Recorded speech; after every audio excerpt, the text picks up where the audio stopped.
Hi, I'm Cindy Jo, and welcome to the second show of Creativity Inside and Out. In our last show, which was our debut show, we had Jeffrey Polk as our guest, and he did a fantastic performance of music and told us so much about his life story. On this show, our guest is Marianne Hudz. She owns a company called Red Carpet Cookies, and she is a baker and a chef. She's going to tell us all about what she does, and then she's going to show us what she does. Hi, we're now here with Marianne Hudz, and we're in her beautiful backyard, and you're being so kind with letting us shoot this here today. Thank you. Welcome. Let's talk about, first of all, what you do exactly, if you can. Yeah, it changes week to week. I'm a baker and a chef. There are very few of us who do both, but I do. We have some regular clients, tea house, caterers, restaurants, and then we do made-to-order parties and events and cakes. So that's what we do. Right. I love it. I love it. On every one of these shows, the guest and I are going to talk about how we first met. So how did we first meet? I don't remember initially. I know the genesis of it. Okay. Was audiobooks, because you're in that world, and my husband, Tony Hudz, is one of the kind of stalwart directors, producers in that world. So we met through Tony, and then we've seen you, I've met you at parties and events and social things, so that's how we know each other. Right. I do remember at one party, a birthday party for a mutual friend, we tore up the Beatles in the living room. Hairbrushes, right? Hairbrushes, that was it. We had a great time. That was fun. Party, yeah. I'm just glad nobody videotaped that, you know. Yeah, it would be haunting us now. It would be online for sure. Let's start at the beginning. Let's start at your childhood and where you were born and where you were raised. I was born at Glendale Memorial Hospital, not far from here. I grew up in Sunland, which is about 20 miles from here. Same house the whole time I was growing up. My brother still lives in that house. Oh, really? Or lives again in that house. I went to public high school, and then I was fortunate enough to go to Occidental College in the 60s and 70s. And no, just the 70s. Sorry. And where is Occidental? Oxy's in Eagle Rock. Okay. Small liberal arts college, taught me how to think. Yeah. And graduated in 1975. So it's coming up on my 50th oh my gosh. college reunion. And we're talking about California, by the way. In California, yeah. In California. That was my growing up. It was very fun. I was a psychology major, and I had enough units to be an art minor, because I really was interested in tons and tons of different things. So I got to really experience learning from top people in their fields, all in many, many fields. So it was great fun. That's great. And didn't Barack Obama go to that school too? 10 years after I did. Now you know. So yes. You paved the way. Well, and he went there when he was Barry Obama, and I think they have now made some kind of little shrine out of his dorm room. It's very funny. Are you serious? I think they have a plaque, or it's common knowledge which room was his, and then he transferred and graduated from college. Does anybody else ever live in that room, or is I think they live. I don't think the college can afford to make it a permanent shrine and lose the income from a resident in the hall. But yeah, he was there. Oh, that's awesome. Now, then you got married. I got married while I was still in school, and that was pretty exciting. Lived in California for a couple of years, and then my husband decided to go to grad school. So we moved to Boston and lived in Boston for the coldest winter ever, and then the blizzard of 1977 with a 10-week-old baby, and I said, I'm done. Really? I'm out. By July of that next year, we were back in LA, and so I moved back to the Valley, so I moved to Encino, and was fortunate enough to be a stay-at-home mom for a while, and that was fun. Got to PTA. What happened to the husband's grad school? It was really sad. He got to grad school, and his mother had been diagnosed with ovarian cancer. Oh. And Harvard expected him to pay, his parents to pay most of his education because he was under 25. But his father had died tragically, and his mother was sick, and his mother said, you know, you have champagne taste and a beer budget. Right. So go do your thing. Yeah. So after one semester, my husband left Harvard, went back to work. So we were in Boston for another year and a half. And then that was enough. Right. Yeah. But you were fine with leaving and coming back this direction. Yes, I was perfectly, I didn't want to stay in Boston. I thought I was going to die. See, I'm born and raised Southern California too. I wouldn't know. It snowed and I made sure it was snowing out all the windows. How dumb is that? If the sky was blue outside, I thought it was warm. Right. I know, that still floors me. How can the sun be shining but it's cold? Cold, like freezing cold. It's like, it makes no sense whatsoever. And, you know, I amused people in Boston about things like going to the snow from California. You know about going to the snow. Totally foreign concept to them. Yeah. I've seen it maybe, I don't know, 5 times in my entire life, snow. No, really? Yeah, just because, you know. And I grew up at the base of the San Bernardino Mountains, which is in California, but we didn't go up when there was snow on the roads. Oh, we would. I grew up at the base of the San Gabriel Mountains. Sunland is right up there. Right, right. So when did you start baking? My mother was cool. She's responsible for this because I had an interest in everything that was going on in the kitchen. I think I've always had FOMO. I was youngest child. And so she would let me get up on the counter when I was 3 and 4 years old. You were And little. let me do real things. I mean, I never had small sets of things. I used real measuring cups, real measuring spoons, and I got to mix and measure and sift. And when I was about 7, I made my parents stay in bed so that I could serve them toast and orange juice as breakfast in bed. Aww. So I've always had this hospitality gene and this baking gene. And then my mom just let me cook out of Betty Crocker cookbook, and I started baking. And so by the time I was 11, I made a cake that was an angel food cake, and was pesky because you had to separate the eggs, whatever. But then I learned that if you baked, people really paid attention. And it's like, They do. they do. And so, and then in high school and college, I learned that if you bake and give cookies away, people are very happy with you. And that continued through my various careers that were before baking, that I would always be assigned to dessert. And I just got better and better at it, and I loved to do it. And I would do baking as therapy. When I had a bad day or a bad week, I would say to Tony, I'm going to bake. So when I was 3, so I've been baking for over 6 So you never had the easy bake oven then? No. Yeah, I had that. Did you? Yeah. No, I didn't. You'd slide the little trays through. When I had a sports car, that was an easy bake oven in the summer. But no, I always had the real deal. Right. And when my grandkids bake with me, it's the real deal. They're using real equipment. Yeah. Yeah, they'll use those skills forever. You know what's interesting though is my baking and cooking skills go as far as what my mother knew and taught me, and there it stops cold, right? I've learned a few things, but I read recipes and I'm like, I don't know what kind of pan that is, and stuff like that, because my mom didn't use it.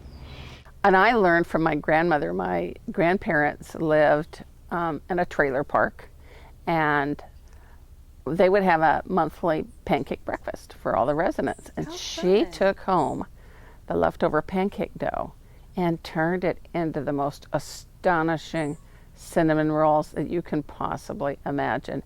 She never iced them, so I never iced them. And I can't do it as well as she did it with leftover pancake batter. So she was a darn good cook, baker too. And she was a reasonable cook, but she was a good baker. So, and I spent time with her in the kitchen and, just kind of learned that I loved it. Learned that I felt at home in a kitchen and I felt good about doing things. And still for me, one of the joys of my life is somebody tasting like chocolate cake. It's like, oh my gosh, this is the whatever. This is the best chocolate cake. This is the best scone. This is the best, food I've ever eaten of that type. And when somebody comes in and says, I have the best recipe for whatever. I just look at those as fighting words. You know, that was fighting words. You're like, don't even say that to me. You know, let me have yours, and I'm going to figure it out, and I'm going to do one better. And you know, as you say this, it's like bringing joy to other people's lives, right? Yeah. Through baking. Yeah, absolutely. Yeah. And you know, and a bride and groom getting married, they want to have a joyful experience with their cake, and I believe it has to be beautiful, but it also has to be delicious, because if it's not, it's a deception. And we've all been to the weddings where the cakes are dry or whatever. They're pretty, but it's all, you know, it's all hat and no cattle. Thank you. Can I borrow that? You may. Okay, thank you. You may. Yep. Thank you. So you mentioned other careers, or yeah. So what else do you do? I was a typist at a detective agency when we were in Boston, at the point where we had dictaphones and we go back and forth with your foot. With your foot? With your foot, yeah. Rewind, play, rewind, play. You controlled it with a foot pedal? With a foot pedal. Oh, there you go. And then you typed an electric typewriter with carbon paper. I remember that. This was 1976, so it's a long time ago. Yeah. So that was really fun, because we would type up transcripts of people who were tailing other people, and you know. Who needs a mystery or a crime novel when you have the real life stuff, right? It's true. So I did that. I worked in a company that made machines that folded boxes, and that was kind of interesting. It's different. Different, and he was also an Oxy alum, so that was fun. I worked in a family business. My dad had a business that did credit reporting, and so I went to work for him temporarily and stayed there 10 years. As I worked for him, I became more and more involved in schools, and so I ended up working for LA Unified School District for a little while, and then I was recruited by the wife of somebody I was working with, and she was very involved in schools, and she said, "You need to go work for my husband." And so I got into executive search work, and so I worked in executive search, and then I worked in higher ed, and I went back and forth for many years in those two worlds. And then in 2010, or 11, I was working at Cal State Northridge. I was doing really well. I got a new boss. And that was that. That was the end of that. Oh my gosh. You know, and it just wasn't, she had never liked me, and I was never going to be the person that she wanted in that job. Yeah. So I woke up one morning and I didn't have a job. And I had put it out there that, you know, I was interested in stuff, and somebody contacted me, and I said to Tony, "Oh, I might go for an interview." It was actually at Halston. And he said, "Why do you want to stay in HR? Why don't you go be a baker?" Which was pretty much a directive, right? And I thought, oh. Was it? His suggestions are pretty strong. Okay. So I decided, okay, well, what do I have to lose? So here with my BA from Occidental College, I went to West Valley Occupational Center and took all 3 of their classes, you know, 30 some years after my last class. So I took the culinary program and learned what I didn't know, learned a lot about baking and a lot about culinary, and knew that wasn't enough. So I went and took classes at LA Trade Tech. That part was funny because I was older than everybody except 3 of the instructors. So here you're back in school. And back in school when I'm 57. Oh my gosh. And the instructors, most of the instructors are even a little younger than I am. Right. And so the students call me Mama Hudz. Oh, that's cute. Which was fun. You know, take the name you're given. Yeah. Right. And so I'm still friends with several of those people. That's you know, that was really fun. But that was a much more intense program where, you know, this is pie week, and now this is bread week, and now this is, you know, this is laminated dough week, and so you just do, you just go and go and go, and some of the students did not like me and thought I was kind of pompous, because when they would say, you know, who's made this? I would raise my hand. You go, me. Me. And I probably should have just sat on my hands, but I'm not that type, you know. Right. It wasn't my goal to have everybody like me in that program. My goal was to suck as much knowledge out of it. And then the next class in my series was impacted, so I didn't get into it. So my professors all said, go start your business, get out. Right. So meanwhile, when I had been at West Valley, they came and recruited for Universal Studios. So my first job as a baker was in the production bakery at Universal Studios. Oh my gosh, that's fantastic. It was fun, it was fun, but it was also really funny because my first day was about filling cups for Jell-O. And then you have all this training and knowledge and all these skills. Go fill it and then go put them in the Jell-O room. There's a Jell-O room? I didn't know there was a Jell-O room. I didn't even know where the Jell-O room was. And I didn't know that you have to be very careful with the cart, because your Jell-O is going to slosh if you put... My Jell-O sloshed. So, oh no, what'd you do, take a corner too fast or something? I went through the kitchens all have drainage. Oh, because okay. they hose down the kitchens at the end of the day. There's grates in the floor kind of thing? Yeah. So it wasn't the best first day on the job ever. I'm sorry, I'm laughing, but that's hysterical. But you know, it was funny, and so I would work on. Nobody ever took any project from finish to end because there was so much production. So I would work on icing the big old donuts that they serve in the park, and I would work on croissants, and I would work on, you know, lots and lots of different things. We did a lot of packaging, so you just came in and you got a station, and you know, I worked 2 overnight shifts. Ooh, no, ouch. thank you. Ouch. And then, but I worked often. I worked 4 to midnight, because I challenged them on something, and then I was banned to 4 to midnight. So I knew why it happened, but then I still Wait. Go back. Go back to that. Yeah. Okay. So they gave me a recipe for brownies. Yeah. You know, when you make the brownies in a thing that's bigger than the chair, you know, big. Okay. So to make the brownie batter, and then you're going to store it in a tub that's probably, well, you know, this big by the tub. Okay. And then they just dish out the batter. That's a lot of batter. Lot of batter. So I followed it. Takes this, and this much water. And I added that much water. And the whole thing was like chocolate soup or chocolate iced tea. I mean, it was thin. But you added what was on the... I followed the directions, and somebody said, I said, you know, I don't think this batter is proper. And they came up and they said, of course it's not proper. It's too wet and whatever. And they said, what happened? What did you do? And I said, I followed the directions, and I showed them the directions. I said, these are the directions. Right. Well, those aren't right. Don't kill the messenger.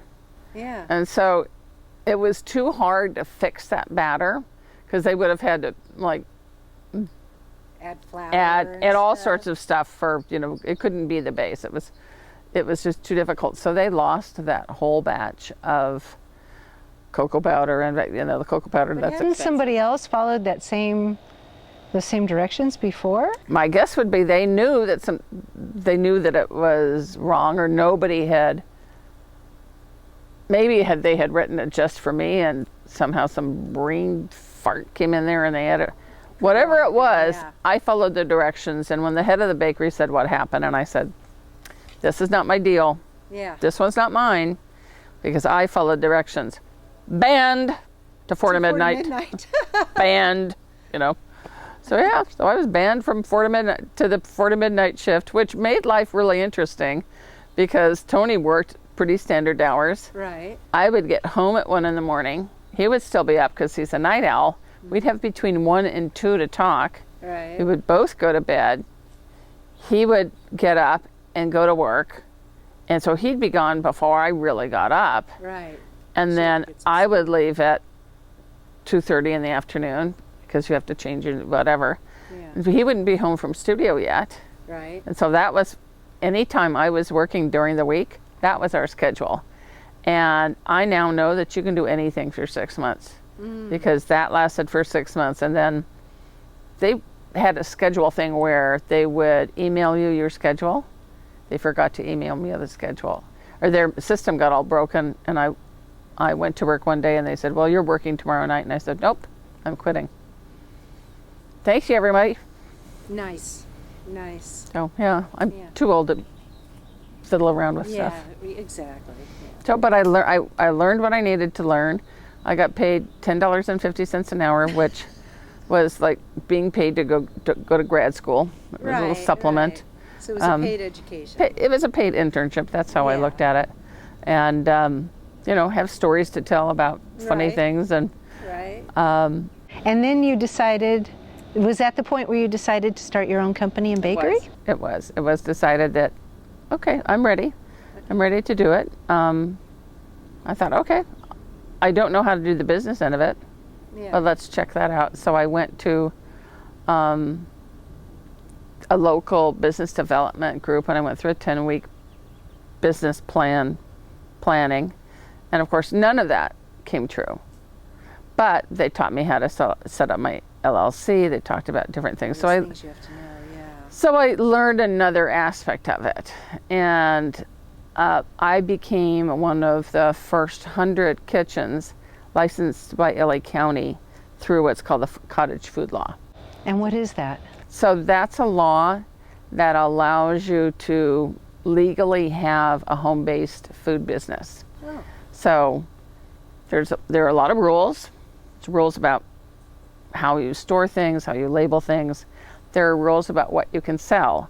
You can sell anything that doesn't need refrigeration, Okay. but nothing with meat products. Okay. And so you could do jams if they were properly, I don't remember, properly sealed. Uh-huh. Properly canned is what the word is. Okay. So you could do jams if they were properly canned. You could do trail mix. You could do cookies. And then, but for cookies and trail mix, you have to submit all your labels. This is what I'm going to do. It's going to say, With the ingredients? with the ingredients listed in order, with the weight, with the whole thing. With the weight. So, and then you have to have your name in a certain font, and you have to do that whole thing, and they have to be submitted. So I submitted all mine, and they came back and said, you can't do this cookie that you're calling orange, that you're calling chocolate strips. And I said, why not? Because it's strips. You're not serious. I am. I said, and I wanted to say, what do you think they are? Strips of bacon, a Band-Aid, and paper? No, I said, please reconsider, because they were just people who were compliance people. And Yeah. I said, please look at the ingredients and reconsider, instead of saying you are dumber than a rock. So I got to do the strips, and it turns out I really don't like them very much. I was doing them for my brother-in-law, and they're not sellable, so I'm not even doing the strips So anymore. it's a moot point now, but Yeah, but And what's the name of your company? my company's named Red Carpet Cookies. very pretty. We don't do carpets. We haven't asked. You're kidding. No, Really? true story. True story. Well, what kind of carpets do you do?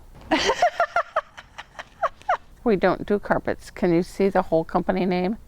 And I have to be very patient with people because I'd like to wring their necks. Red Carpet Cookies. Do you know about the red carpet? Do you know about Hollywood and the award shows and all of that, where people walk down the red carpet? Get the blank look. Well, that means it's really special. That's a good Welcome way to Holiday. It means that they're super special, and they are deluxe or enough to serve at a very fancy event. They're appropriate for that. Yeah. And that describes the cookies. Right. It's not carpet. Yeah. So yeah, Red Carpet Cookies. Thought about it. The name came about when a friend of ours we were all actually at San Diego Wild Animal Park in line to go, and I said to our friend Lawrence, how did your mom like the cookies? She thought they were so good, they were like they were from the red carpet. Oh. And as a group, all 10 of us went, Oh. oh, Hello. hello, that's the name of the company.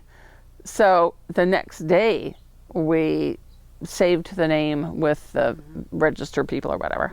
And that's how that was born. And I thought, obviously, I would be the cookie queen of the San Fernando Valley, because that's what my business plan said, is that I would Queen. do chocolate chip cookies from here to Kingdom Come. Other people would carry them, whatever. Right. But you do what business asks you to do. Right. Yeah. And so I still do a lot of chocolate chip cookies. They're darn good. And what else do you make? I know you make cakes. I make cakes, I make cookies. We make scones and clotted cream and jam, all for a tea house in Santa Monica, Oh wow. the Buena Vida Tea Garden. And in fact, we do much more baking for them. But then I do wedding cakes, and I will do a cake tasting, and the bride or groom will say, well, we don't want chocolate cake for the wedding. And after the tasting, they say, we want chocolate cake for the wedding. What do they usually want? White cake? So I make a really good bride's white cake that's very popular. I have done a cardamom wedding cake. I don't even know, what is that? Cardamom is a seed pod, so it has a particular, like a spice. It's like a spicy thing. But this was two people from India who were getting married, and one was Hindu and one was whatever, and it was very, very fancy. So we did a cardamom cake for them. And it was a 5-tier cake. The only tier that was real was the bottom tier, but that was a 16-inch by 5-inch cake. So Oh my God. that fit a lot of people. And then the rest were styrofoam foam that we decorate just like we do a regular cake. We use real frosting. And Oh, is that what is usually done on wedding cakes? Is that all the layers, all the yeah. all the fancy layers. Yeah, that they're not always real cake? I don't know what percentage that is. When obviously for smaller weddings, I'll do a 2 or 3 layer cake or tiered cake, and all of that cake That's is what they're eaten. tiers, Right. Each tier is made of layers, and then the tiers are how high it is. Oh, I see. Yeah. So, so I do wedding cakes, and I do interesting, funny cakes. I did a Harry Potter sorting hat cake, which for quite a while actually looked like a pile of poop. It was a little frightening. Then I was able And that to. was an original creation. It was an original creation. I had a picture of the sorting hat, and so we were able to do the lips and the nose and the tilty hat, and then we did patches. And the client was about 9, and it was her birthday, and she was delighted, but she did not see it in process because it was a little frightening at times. And Tony had to stay out of the kitchen because, like, no, don't come in here because you'll tell me it looks like a pile of poop. So, and then when people get married and just want a dessert bar, that's great. They do dessert bar for that, and And then I've done some catering where I have flown to San Francisco and done a wine tasting. I flew during the pandemic. I did a lot of virtual wine and cheese things. So I would pack up wine and cheese for an apartment complex, all in individual packages, and ship it off and ship them the wine. And then I would be on Zoom with them, and we would taste the wines and taste the cheeses and have some snacks, and and a lot of people didn't even join the Zoom meeting. They would just pick up their wine and go back to their apartment. Not my problem. So yeah. I just do it for the people that show up. Yeah, that was good. Okay, and we are going to take a pause here. Great. And we will be back.